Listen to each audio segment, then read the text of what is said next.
我跳摆都得过图书，不过都结束之后，我就到我的工作室撒到柏林。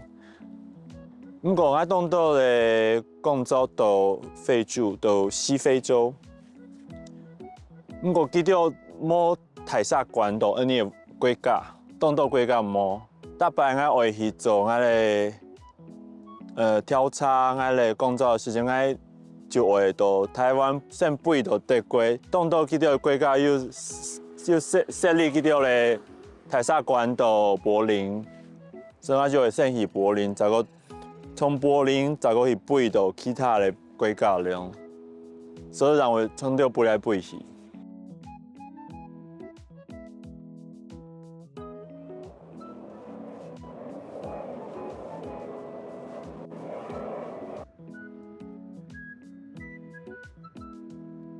我觉得会选机场，主要原因也是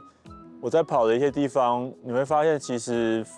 飞行或降落并没有那么容易。举个简单的例子，就是说，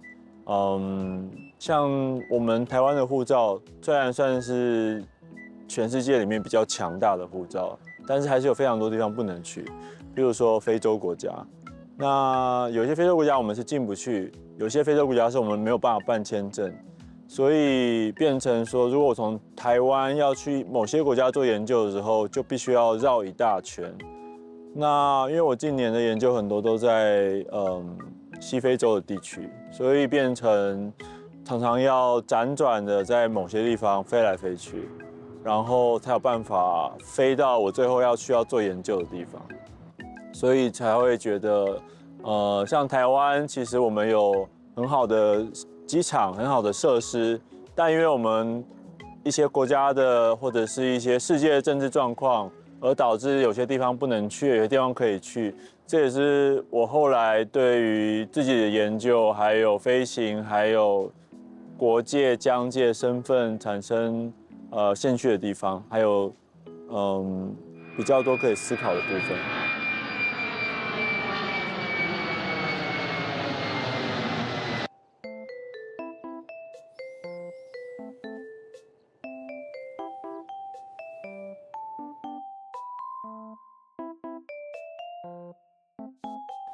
像这是我其实最近就是贷款买的新的手机，就是因为他们现在